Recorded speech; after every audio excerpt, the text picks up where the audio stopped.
Selamat datang di jejak kerajaan Nusantara. Di tanah Jawa yang kaya akan sejarah, berdiri kerajaan-kerajaan besar yang meninggalkan jejak abadi dalam budaya dan tradisi kita. Dari megahnya Candi Borobudur hingga hikayat kerajaan Mataram kuno, kisah-kisah ini bukan hanya tentang masa lalu, tetapi juga tentang identitas kita sebagai bangsa. Mari kita telusuri kejayaan, intrik, dan kebijaksanaan para penguasa Jawa kuno yang membentuk peradaban hingga kini. Selamat menyaksikan Pulau Jawa, yang dikenal sebagai pusat peradaban dan kebudayaan di Indonesia, memiliki sejarah yang amat panjang, dimulai sejak era prasejarah. Sejarah Pulau Jawa mencerminkan perkembangan kehidupan masyarakat dari zaman kerajaan-kerajaan awal hingga munculnya kerajaan-kerajaan besar seperti Mataram. Tulisan ini akan membawa kita menelusuri jejak panjang peradaban Jawa kuno, mencermati perubahan politik, sosial, serta kebudayaan yang terjadi selama berabad-abad. Pengaruh Hindu dan Buddha mulai hadir di Jawa melalui aktivitas perdagangan dengan subbenua India. Para pedagang serta pengunjung dari dua agama tersebut tiba sekitar abad ke-5. Seiring waktu, kepercayaan Hindu, Buddha, dan keyakinan asli masyarakat Jawa berpadu menjadi filosofi lokal yang unik. Wilayah yang sering disebut sebagai tempat kelahiran budaya Jawa terletak di kawasan dataran Kedu dan Kewu, yang subur di lereng Gunung Merapi. Kawasan ini merupakan pusat dari kerajaan Mataram kuno, dengan Wangsa Sanjaya dan Sailendra sebagai dua dinasti besar yang berkuasa di sana. Namun, pusat politik dan kebudayaan Jawa mulai bergeser ke bagian timur pulau setelah MPU Sindok memindahkan ibu kota kerajaan ke lembah Sungai Brantas pada abad ke-10. Perpindahan ini kemungkinan besar disebabkan oleh letusan Gunung Merapi atau ancaman invasi dari Sriwijaya. Pada akhir abad ke-13, penyebaran besar pengaruh Jawa terjadi di bawah Raja Kertanegara dari Kerajaan Singasari. Raja ini dikenal sebagai pemimpin ekspansionis yang meluncurkan berbagai ekspedisi besar ke Madura, Bali, Kalimantan, dan Sumatera. Pada ekspedisi tahun 1275, Singasari berhasil mengalahkan kerajaan Melayu dan menguasai jalur perdagangan strategis di Selat Malaka. Namun, masa kejayaan Singasari berakhir pada 1292 ketika terjadi pemberontakan oleh Kediri di bawah pimpinan Jayakatwang, yang berhasil membunuh Kertanegara. Jayakatwang hanya sebentar berkuasa karena menantunya, Raden Wijaya, berhasil mengalahkannya dengan bantuan pasukan Mongo pada 1293. Setelah itu, Raden Wijaya mendirikan kerajaan Majapahit di dekat delta Sungai Brantas, tepatnya di Mojokerto, Jawa Timur. Kebijakan ekspansif Kertanegara dilanjutkan oleh Majapahit di bawah pemerintahan Raja Hayam Wuruk dan Pati Gajah Mada. Kerajaan-kerajaan di Jawa juga memainkan peran penting dalam perdagangan rempah-rempah di jalur maritim Jalur Sutra. Meskipun Jawa bukan penghasil utama rempah-rempah, daerah ini menjadi pusat perdagangan yang penting karena mampu menukar rempah-rempah dengan beras, hasil utama dari Pulau Jawa. Dari semua kerajaan, Majapahit dianggap sebagai kerajaan terbesar dengan kekuatan agraris dan maritim yang seimbang. Awal peradaban Jawa kuno, Salakanegara dan Tarumanagara. Salakanegara, kerajaan pertama di Jawa, didirikan pada abad kedua Masehi di wilayah yang kini dikenal sebagai Pandeglang, Banten. Berdasarkan catatan sejarah, Aki Tirem adalah pendirinya, yang kemudian digantikan oleh Dewa Warman I. Meskipun catatan sejarah Salakanegara sangat terbatas, kerajaan ini dianggap sebagai awal mula peradaban di Jawa Barat. Kemudian, pada abad ke-4 Masehi, berdirilah kerajaan Tarumanagara.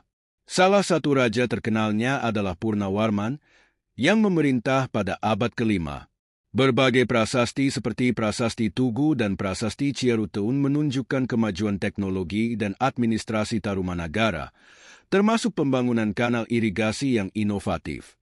Kerajaan Sunda, Galuh, dan Kalingga. Setelah runtuhnya Tarumanagara, muncul dua kerajaan besar di Jawa Barat, yaitu Sunda dan Galuh. Kerajaan Sunda memiliki ibu kota di Pakuan Pajajaran, sekarang Bogor, dan mencapai kejayaan pada abad ke-14 di bawah Sri Baduga Maharaja. Sementara itu, Kerajaan Kalingga, yang berdiri di Jawa Tengah pada abad ke-6 hingga ke-7, dikenal sebagai pusat pembelajaran agama Hindu-Buddha. Ratu Shima, penguasa terkenal Kalingga, dikenang karena ketegasannya dalam menegakkan hukum. Kerajaan Mataram kuno dan Candi Borobudur Prambanan. Kerajaan Mataram kuno berdiri pada abad ke-8, didirikan oleh Sanjaya, dan terdiri dari dua dinasti utama, Sanjaya yang beragama Hindu dan Shailendra yang beragama Buddha. Dinasti Shailendra membangun Candi Borobudur, sebuah mahakarya arsitektur Buddha, sedangkan dinasti Sanjaya mendirikan Candi Prambanan, kompleks candi Hindu terbesar di Indonesia. Kerajaan Kediri dan kejayaannya. Setelah Mataram kuno runtuh, muncul kerajaan Kediri di Jawa Timur yang didirikan oleh Airlangga pada abad ke-11. Kediri mencapai puncak kejayaan di bawah Raja Jayabaya, yang terkenal dengan ramalan-ramalannya. Kediri juga dikenal karena karya sastra seperti Kakawin Baratayudha, yang menunjukkan perkembangan budaya sastra Jawa. Masa Singasari, Majapahit, dan peralihan Islam. Kerajaan Singasari, yang didirikan oleh Ken Arok pada abad ke-13, menjadi kekuatan besar di Jawa. Kertanegara, raja terakhir Singasari, berusaha menyatukan Nusantara sebelum kerajaannya runtuh. Setelah itu, Majapahit didirikan oleh Raden Wijaya dan mencapai puncaknya di bawah Hayam Wuruk dan Gajah Mada, yang terkenal dengan Sumpah Palapa. Namun, setelah kematian Hayam Wuruk, konflik internal melemahkan Majapahit. Pada abad ke-16, pengaruh Islam mulai menyebar, menandai peralihan dari era Hindu-Buddha ke era kerajaan Islam, seperti Kesultanan Demak. Kerajaan Mataram Islam. Pada akhir abad ke-16, Kerajaan Mataram Islam didirikan oleh Panembahan Senopati di Yogyakarta. Kerajaan ini mencapai puncak kejayaan di bawah Sultan Agung, yang memperluas wilayah kekuasaan hingga hampir seluruh Jawa. Sultan Agung juga dikenal karena upayanya melawan VOC, mencerminkan semangat perlawanan lokal terhadap kolonialisme. Dengan mengamati perjalanan panjang peradaban Jawa, kita dapat melihat bagaimana dinamika sosial, politik, dan kebudayaan membentuk karakteristik masyarakat Jawa hingga hari ini. Peradaban kuno Jawa mencerminkan sinergi antara berbagai pengaruh eksternal dan lokal, menghasilkan warisan budaya yang berharga bagi Indonesia. Sultan Agung dikenang sebagai seorang pemimpin besar yang berhasil mengintegrasikan elemen-elemen kebudayaan Hindu-Buddha dengan tradisi Islam dalam sistem pemerintahan dan budaya Kerajaan Mataram. Kerajaan ini kemudian mengalami perpecahan menjadi dua entitas besar, yakni Kesultanan Yogyakarta dan Kasunanan Surakarta pada tahun 1755 melalui Perjanjian Giyanti. Perjalanan sejarah Jawa kuno mengungkapkan berbagai lapisan kekayaan budaya dan kompleksitas politik yang berkembang selama berabad-abad. Dari masa awal kerajaan seperti Salakanegara dan Tarumanagara hingga era kejayaan Majapahit dan Mataram, peradaban Jawa kuno berperan besar dalam membentuk identitas budaya Jawa yang kita kenal saat ini. Melalui peninggalan berupa arkeologi, prasasti, dan karya sastra, perjalanan panjang sejarah Jawa kuno dapat dipahami lebih mendalam. Agama Islam mulai berkembang di kawasan pelabuhan pesisir utara Jawa seperti Gresik, Ampel Denta, Surabaya, Tuban, Demak, dan Kudus. Penyebaran Islam dan kegiatan dakwah secara tradisional sering dikaitkan dengan peran Wali Songo. Penyebaran agama ini membawa transformasi besar dalam tatanan sosial dan budaya di Jawa. Majapahit, sebagai kerajaan besar sebelumnya, mengalami kemunduran akibat konflik internal, perang saudara, dan perubahan politik. Keruntuhan Majapahit menghasilkan kemerdekaan bagi berbagai kerajaan kecil di bawahnya. Kesultanan Demak muncul sebagai kekuatan dominan baru, menguasai berbagai negara kota di pesisir utara Jawa serta pelabuhan strategis seperti Jambi dan Palembang di Sumatera. Demak juga memainkan peran penting dalam melawan Portugis yang baru tiba, termasuk melakukan serangan terhadap aliansi Portugis dan Kerajaan Sunda. Setelah runtuhnya Demak, Kerajaan Pajang mengambil alih, yang kemudian digantikan oleh Kesultanan Mataram. Pusat kekuasaan bergeser dari Demak ke pedalaman Jawa, pertama ke Pajang di Blora, lalu ke Kota Gede di Yogyakarta. Kesultanan Mataram mencapai masa keemasannya di bawah pemerintahan Sultan Agung Anyokrokusumo yang memerintah dari tahun 1613 hingga 1645. Pada abad ke-17, Belanda mulai menguasai Jawa dengan mendirikan pusat perdagangan di Batavia pada tahun 1619. Verenigde de Oostistetompagne, VOC, secara bertahap menguasai sebagian besar wilayah Asia Tenggara Maritim, termasuk Jawa. Intrik politik dan perang suksesi yang melibatkan campur tangan Belanda menyebabkan pecahnya Kesultanan Mataram menjadi Kasunanan Surakarta dan Kesultanan Yogyakarta. Perpecahan lebih lanjut melahirkan Kadipaten Mangkunegaran dan Pakualaman. Meskipun kekuatan politik sebenarnya berada di tangan kolonial Belanda, keraton-keraton Jawa tetap menjadi simbol kekuasaan tradisional yang berpengaruh, terutama di wilayah Surakarta dan Yogyakarta. Pada awal abad ke-19, Inggris sempat mengambil alih pemerintahan di Jawa di bawah Stamford Raffles, yang memberikan kontribusi penting seperti penemuan kembali Candi Borobudur. Perlawanan terhadap kekuasaan asing juga muncul, seperti Perang Jawa yang dipimpin oleh Pangeran Diponegoro dari tahun 1825 hingga 1830.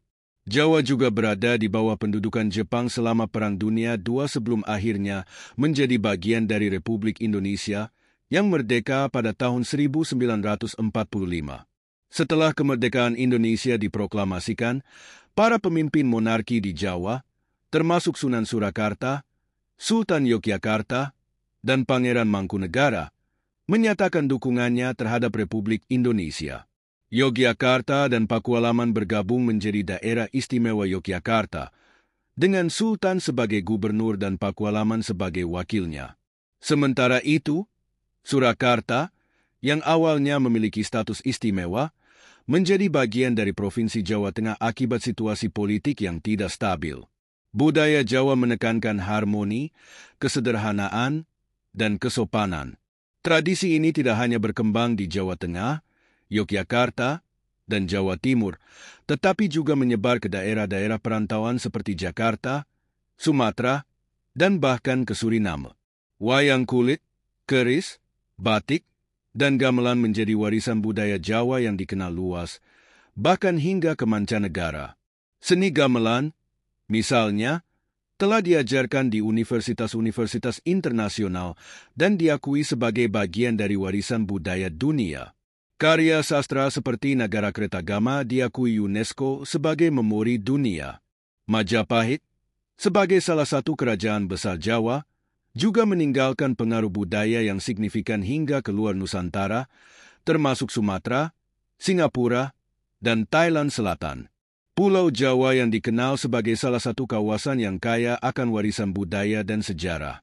Salah satu keajaiban arkeologi yang menjadi daya tarik utama adalah Kompleks Candi Dieng, khususnya Candi Arjuna, yang merupakan pusat perhatian di kawasan ini. Kompleks ini terdiri dari berbagai candi yang diperkirakan dibangun pada abad ke-7 dan ke-8 Masehi sebagai peninggalan kerajaan Kalingga. Dengan keindahan arsitektur dan nilai historis yang luar biasa, candi-candi di Dieng menjadi bukti kejayaan Hindu di masa lalu serta daya tarik wisata budaya di Indonesia. Kompleks Candi Dieng dan peranannya.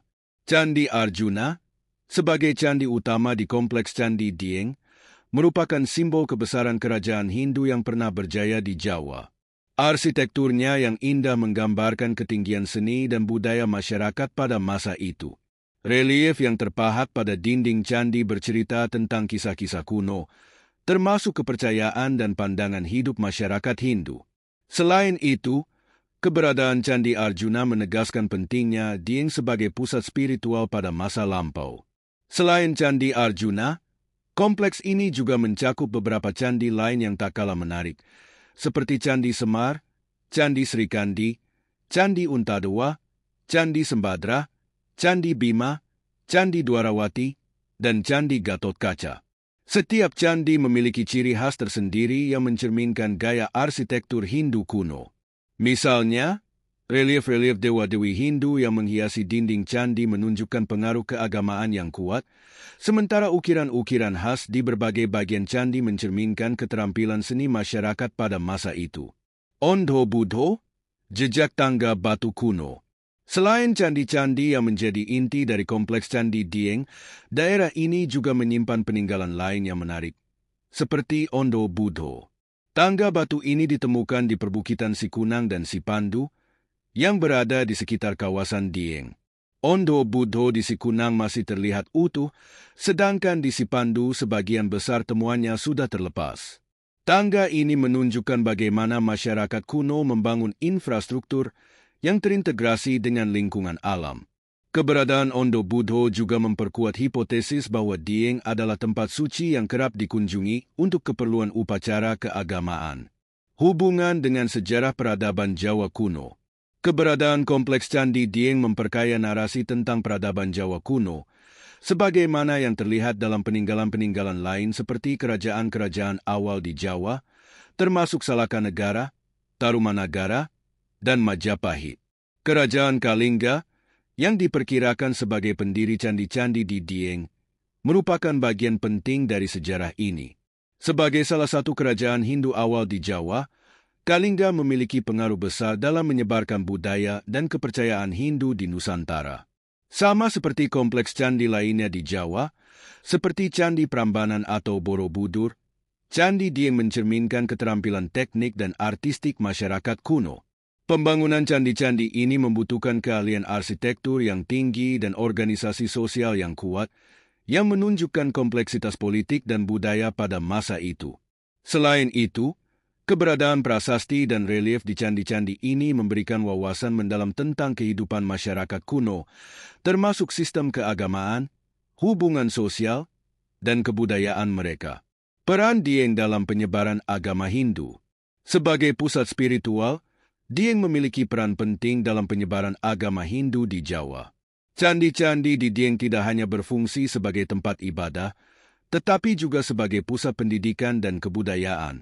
Relief-relief yang ada di candi menggambarkan berbagai cerita dari kitab suci Hindu, seperti Ramayana dan Mahabharata, yang menjadi sumber inspirasi dan panduan bagi masyarakat pada masa itu. Candi Dieng juga menunjukkan bagaimana agama Hindu menyatu dengan budaya lokal. Gaya arsitektur candi mencerminkan pengaruh Hindu yang diadaptasi dengan tradisi lokal, menciptakan identitas budaya yang unik. Proses adaptasi ini terlihat pula dalam kebudayaan Jawa secara keseluruhan, yang menggabungkan elemen-elemen Hindu-Buddha dengan tradisi lokal dan, di kemudian hari, dengan pengaruh Islam. Pengaruh Hindu di Jawa dan perubahan sosial budaya. Dieng adalah salah satu dari banyak situs di Jawa yang menunjukkan bagaimana agama Hindu memengaruhi budaya dan masyarakat setempat. Pada masa kejayaannya, Hindu menjadi kekuatan spiritual dan politik utama di Jawa. Banyak kerajaan Hindu, seperti Kalingga, Mataram kuno, dan Majapahit, memainkan peran penting dalam membentuk identitas Jawa. Seni, sastra, dan arsitektur berkembang pesat selama periode ini, meninggalkan warisan budaya yang masih dihormati hingga kini. Namun, seiring waktu, Jawa mengalami perubahan besar, terutama setelah masuknya agama Islam. Penyebaran Islam, yang dimulai dari kota-kota pelabuhan seperti Demak dan Gresik, membawa perubahan signifikan dalam struktur sosial dan keagamaan di Jawa. Meski demikian, pengaruh Hindu-Buddha tetap terlihat dalam budaya Jawa, baik dalam seni pertunjukan seperti wayang kulit, seni ukir, maupun tradisi spiritual yang masih dipraktikkan. Candi Dieng dalam konteks arkeologi modern. Sebagai salah satu situs arkeologi tertua di Indonesia, kompleks Candi Dieng menjadi pusat perhatian para arkeolog dan sejarawan. Penelitian terhadap candi-candi ini membantu mengungkap lebih banyak tentang sejarah dan budaya Jawa kuno.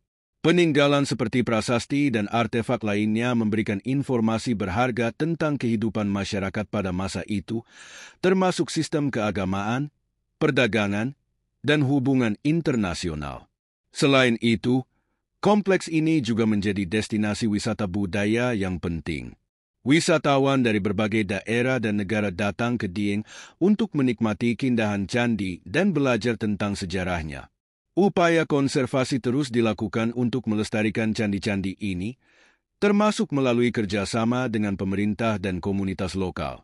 Selain nilai historis dan arkeologis, kompleks Candi Dieng juga memiliki nilai spiritual yang mendalam.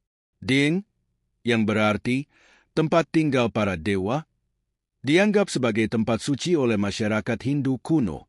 Keberadaan candi-candi ini menunjukkan bahwa Dieng adalah pusat keagamaan yang penting, tempat di mana manusia dapat mendekatkan diri dengan para dewa. Nilai filosofis candi-candi ini juga terlihat dalam desain dan simbolisme arsitekturnya. Setiap bagian candi dirancang untuk mencerminkan konsep-konsep keagamaan, seperti hubungan antara manusia dan alam semesta. Misalnya, stupa-stupa di candi melambangkan perjalanan spiritual menuju pencerahan. Bahasa Jawa, yang termasuk dalam rumpun Austronesia, digunakan oleh mayoritas masyarakat Jawa di Jawa Tengah dan Timur. Bahasa ini memiliki banyak serapan dari bahasa Sanskerta, mencerminkan pengaruh Hindu Buddha yang kuat dalam sejarah Jawa. Sistem tutur dalam bahasa Jawa, yang dikenal dengan unggah-ungguh, mencerminkan nilai-nilai sosial masyarakat Jawa yang sangat menghormati hierarki sosial. Meskipun aksara Jawa masih diajarkan sebagai bagian dari muatan lokal, penggunaannya telah menurun dan sebagian besar telah digantikan oleh huruf Latin. Namun, aksara ini tetap menjadi bagian penting dari identitas budaya Jawa. Warisan budaya Jawa kuno. Warisan budaya Jawa kuno mencakup seni pertunjukan, senjata tradisional, karya sastra, dan tradisi spiritual. Wayang kulit dan wayang golek adalah seni pertunjukan yang terkenal, sementara keris menjadi simbol mistis dan religius. Sastra Jawa kuno seperti Nagarakretagama, Sutasoma, dan Pararaton mencerminkan kekayaan intelektual pada masa lalu. Tradisi spiritual seperti tirakat dan penebusan dosa juga menjadi bagian dari panduan hidup masyarakat Jawa. Batik, gamelan, dan hukum adat menjadi warisan budaya yang tidak hanya dilestarikan di Indonesia, tetapi juga diakui secara internasional. Demikianlah kisah tentang kerajaan-kerajaan Jawa kuno yang menjadi bagian penting dari sejarah Nusantara. Warisan mereka bukan hanya berupa candi-candi megah atau prasasti kuno, tetapi juga nilai-nilai budaya dan kebijaksanaan yang tetap hidup hingga sekarang. Terima kasih telah menyaksikan Jejak Kerajaan Nusantara. Jangan lupa untuk like, komen, dan subscribe agar tak ketinggalan cerita-cerita menarik lainnya dari masa lampau. Sampai jumpa di video berikutnya, dan tetap lestarikan sejarah kita.